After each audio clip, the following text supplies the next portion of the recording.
Hello ladies and gentlemen, Big Daddy Top Hat here. If you're a long-term viewer of this channel, then you would have likely seen my countless videos covering the many wonderful video games that would see release throughout the classic era of the Ninja Turtles franchise.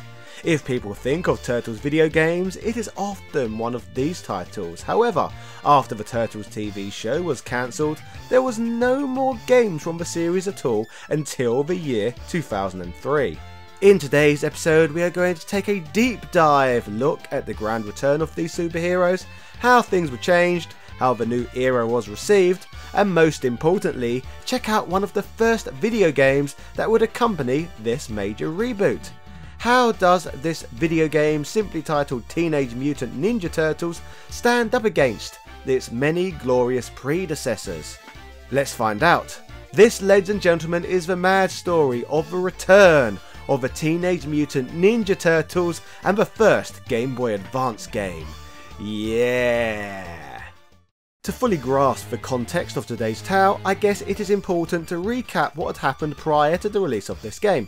As discussed on here many times before, the Turtles brand was a cultural phenomenon that would print money the world over, with the 1987 television series that preceded the comic books resulting in huge toy and merchandise sales, as well as smash hit box office live action movies. When it comes to products aimed at children though, everything tends to have a shelf life. So the Turtles audience forever growing older, by 1996 the original animated show that popularised the franchise would finally be cancelled. In its place, just 1 year later, a live-action Saban-created Power Rangers-inspired reboot would emerge, which we covered last month on the channel. This incarnation, known as the Next Mutation, was so poorly received that only one season would ever be created, ultimately putting the franchise to bed completely for now. Going forward, 6 years would pass with no new Turtles content appearing on television. However, this would all finally change in 2003, when another new TV concept would be delivered. News of this would first break in May of 2002, when it was announced that for kids entertainment and the original creators of the Turtles characters and comics themselves, Mirage Studios, would be collaborating to produce a new Turtles animation series that would be animated by Studio Dongwoo. This deal was struck after Lloyd Goldfine, the man who would head the project, suggested for kids go straight to Mirage for guidance with a new Turtles cartoon. Goldfine had known the Ninja Turtles since the original Mirage Studios comics, and declared he loved the charm of the cartoon, but much preferred the idea of Turtles raised to be ninja assassins, and was interested in using said plot while also creating something family friendly. Turtles co-creator Peter Laird and Mirage CEO Gary Richardson approved Goldfine's pitch, and Mirage remained very close during development, with Laird reading every outline and draft of the script, and approving most of the character designs.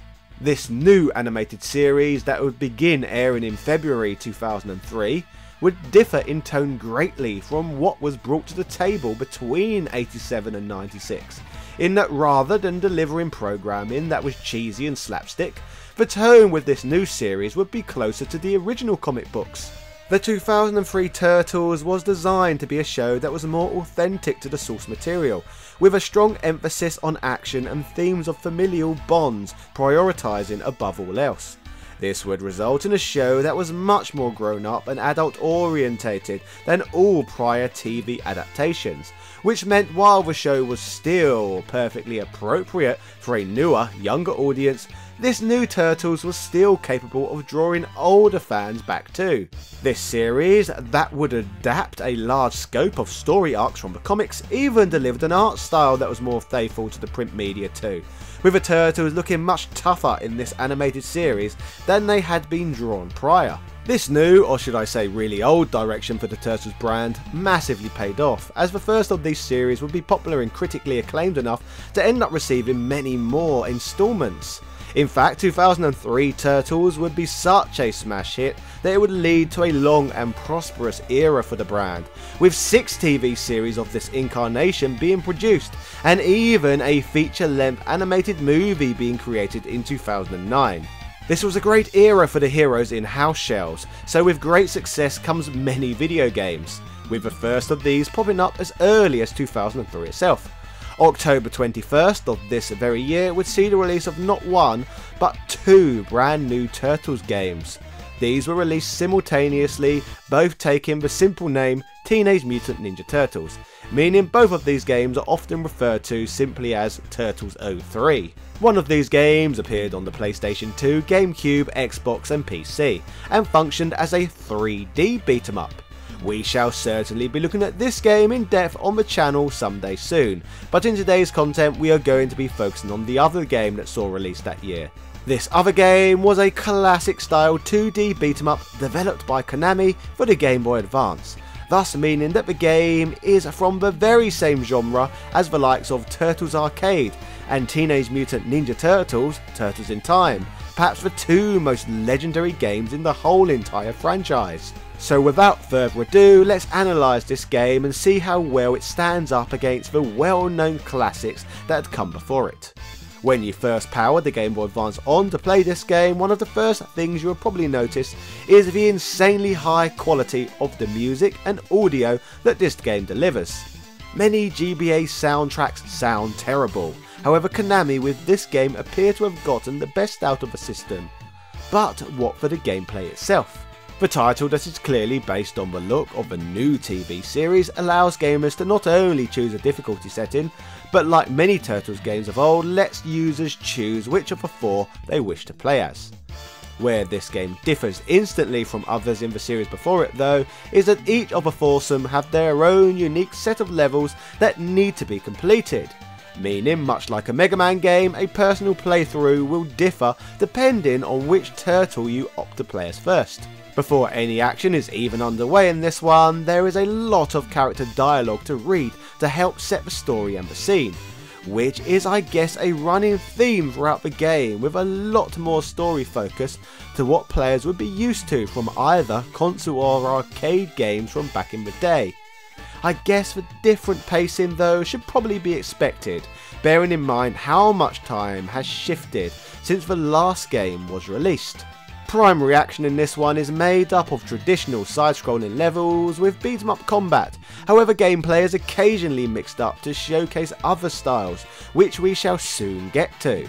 In terms of core gameplay, as you can see this Game Boy Advance game looks every bit as good as titles you would find on the Super Nintendo or Sega Mega Drive, which is exactly what you would want as an owner of the Game Boy Advance.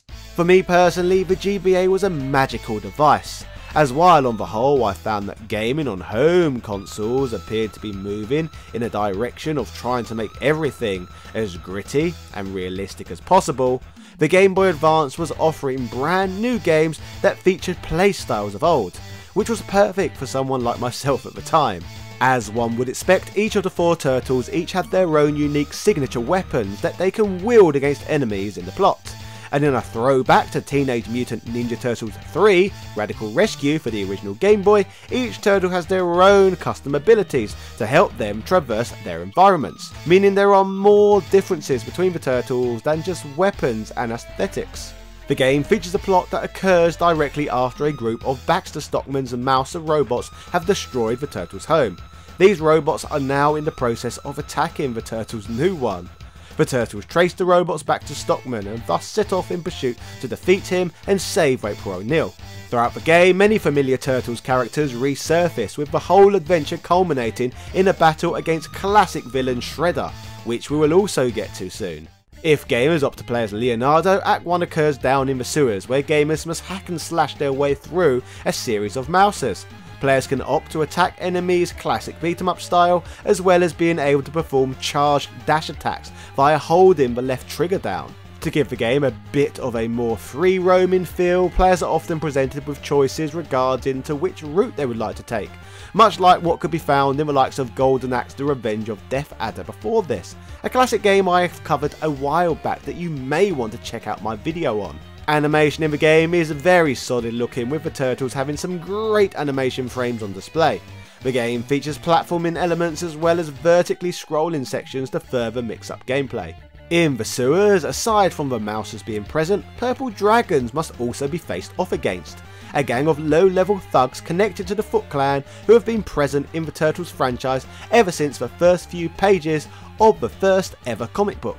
Act 1 is over when Leonardo manages to find April O'Neil knocked out on the sewer floor, leading to another cutscene that builds on the story, which includes an appearance from Splinter. In pursuit of Stockman, Act 2 completely changes the gameplay, with Leonardo now featuring in a rail shooter section, controlling a militarised hovercraft.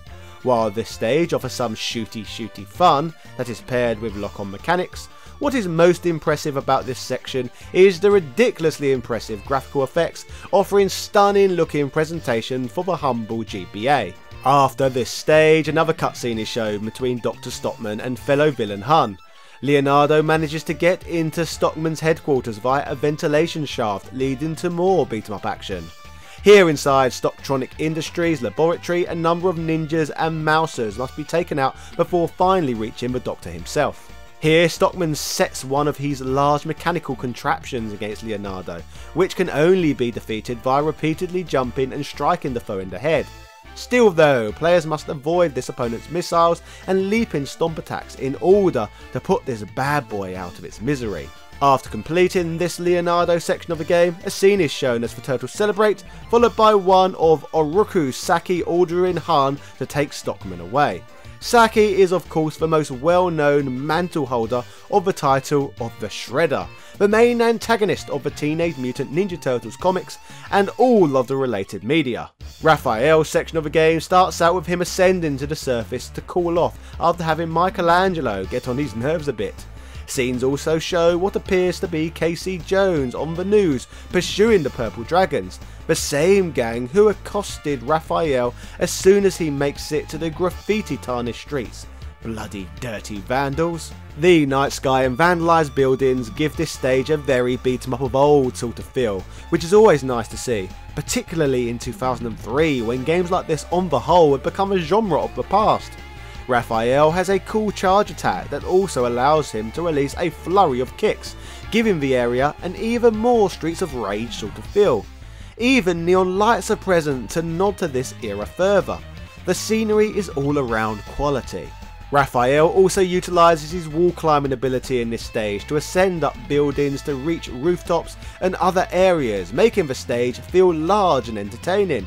After clearing the first act, Raphael finally meets Casey Jones himself, who Raphael chastises for continuing to beat down criminals with hockey sticks after they are already down on the ground with no way of protecting themselves.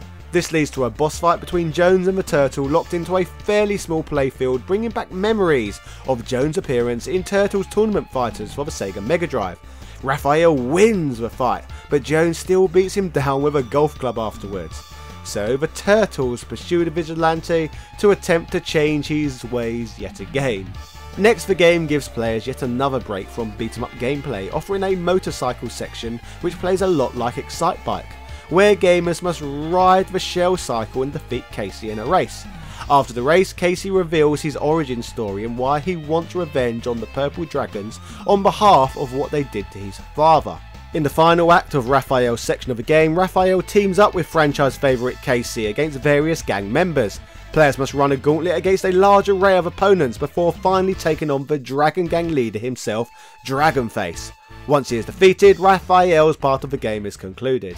When playing as Donatello, Stockman presents Shredder with robotic foot tech ninjas to defeat the Turtles, who have the power to make themselves invisible. Raphael is captured by these ninjas before gamers take control of Donatello in the sewers, the character who can climb pipes. Here Donatello takes on Purple Dragons. Donnie is not in the sewers long though before he moves to the surface to take on more enemies on rooftops. The Turtles work out using a tracking device that Raphael is in Stocktronic's laboratory. Donatello opts to go to the lab alone due to him being most familiar with Stockman's technology. Inside the lab, it is largely platforming based above all else, but there are still beat 'em up sections laced between all of the athleticism. After Raphael is saved, the Foot Tech Ninjas are sent after Donatello, who players must navigate through a shoot 'em up section of the game, where the purple bandana wearing hero must control a hand glider to dart in and out of incoming missiles. The section can be tough, particularly when it becomes very fast. The final part of Donatello's quest sees him in a boss fight against the Foot-Tech ninjas, who are invincible while invisible. This means he must activate heat sensors in order to see and attack them, which requires a lot of luck and timing in order to be able to pull off. After a long slog though, Stockman is humiliated by Shredder once again, as he is taken away by his own creation. Playing as Michelangelo starts with a scene showing that the turtle security perimeter has been breached, which sees the turtles head down an abandoned subway line looking for what has caused this, leading to fights with lots of foot soldiers and eventually underground monsters. As Mikey battles his way through the underground networks, he can perform wall jumps to make it onto higher platforms to help him traverse the environment. He can also throw his weapon like a boomerang as an effective charge attack. After making it deep into these tunnels, the turtles make their way through a hole in the wall, which they notice cannot have been made by a human lifeform. In yet more variation, Mikey rides his skateboard through a long tunnel. Once again, like the rail shooter section earlier in the game, the graphics are very impressive and remind me of Sewer Shark of all things. Not really a graphical style that is present much on the GBA, so a surprise to be sure, but a welcome one. Who doesn't love Sewer Shark? Players progress into a cavern stage full of lava, platforming obstacles and large blue monstrous opponents with a lot of hit points. In fact, there are a range of different large monsters down here that must be taken out. Eventually the turtles make it into the lab to discover the Foot geneticist has been creating all of the monsters located in the cavern, which results in Mikey's boss battle against a range of different disgusting foe. Once all 4 turtle scenarios have finally been beaten, a 5th one finally opens up where players get to take on Shredder. After tons and tons of dialogue, Splinter reveals to the turtles, Casey Jones and April, who Shredder actually is and why he must be defeated. The Shredder stage delivers what you would expect really, many enemies, lasers and other obstacles. Basically the Technodrome of this game. Being a beat 'em up, it even has a lift section, which outlined previously on this channel is illegal not to include in a beat 'em up. Players eventually face off against the looming Han before finally making it to Shredder himself, who as one would expect has a hell of a range of attack patterns in comparison to previous enemies, making him an extremely tough boss battle indeed. After winning the battle, Splinter manages to hit the finishing blow on Shredder, knocking him out the window of a multi-story building. Shredder's defeat brings the game to a close, even if an ominous image of his hand rising up is shown after the game's credits roll.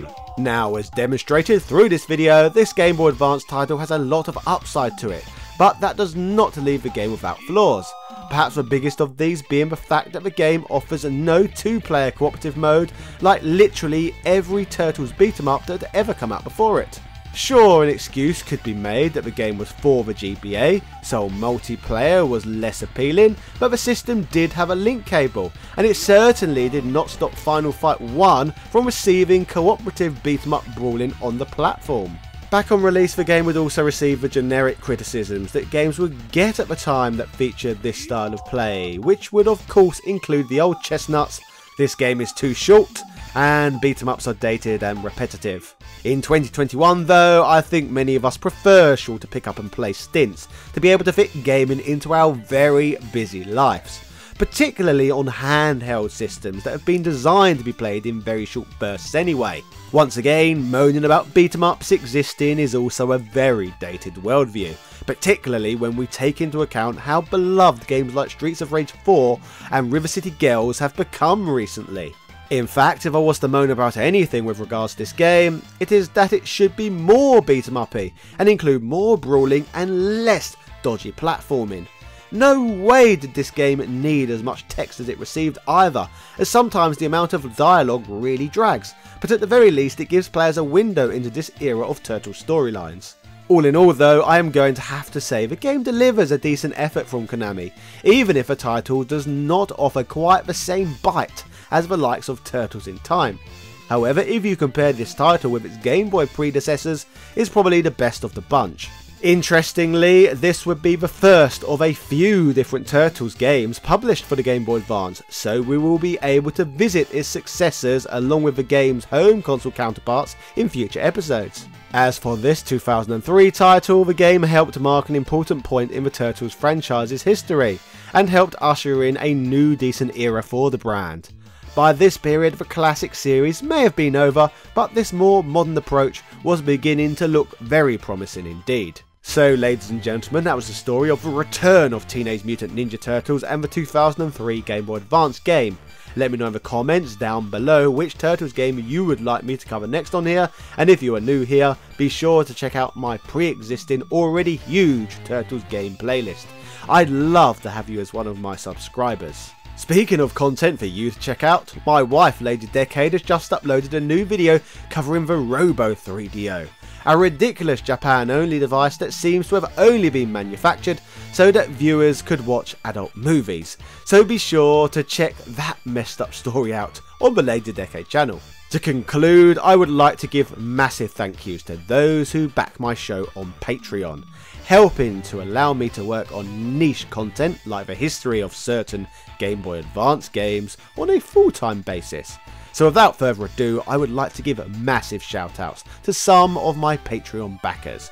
So thanks go to Sebastian Velez, A Murder of Crows, Carl Johnson, Heyo Paulo Lopez, Nostalgia Collector, Ben Hurridine, Corey Imar Sr., Capcom vs SNK, BXL Gotham, Rowan Dinched, Evan Balder, Philip Manth, Azra Arkai, Keith Ferguson, Jotkin Varela, Michael Cullix, Ego, Jordan Durant, Angel Light 85, Ian Boyle, Nick Daniels, Princess Zana, Daniel Daly, Computer Man, House of the Ted, Gary Pinkett, ECU Professor, Kid Anime, Justin Wang, Anne McNamara, Hermes Gonzalez, Instant Gratification Monkey, Man Shovel, James Bishop, JB, Michael Hall, Wesley Sanghi, Velatio, Langston Miller, New, Brian Barry, Sarah Powell, Vladimir Renee, Marvin Araliga, Chris Cool, TOG Driver, Adrian Hannington, Bernard NG, Richard Stu Stewart, Dan Van Damme, Louis Viant, John Bates, David Bauer, Chris Fisk, Mike Bruno, Rick67, Antonio Rodriguez, Craig Jenkins, Retroverse.com, Casey Wright, Since Faces, Zai, Andrew Bazansky, Alex Summers, Gunther Hendricks, and everybody else who backed the channel on Patreon. I love you very much. Thank you, thank you, thank you. Yeah, cheerio.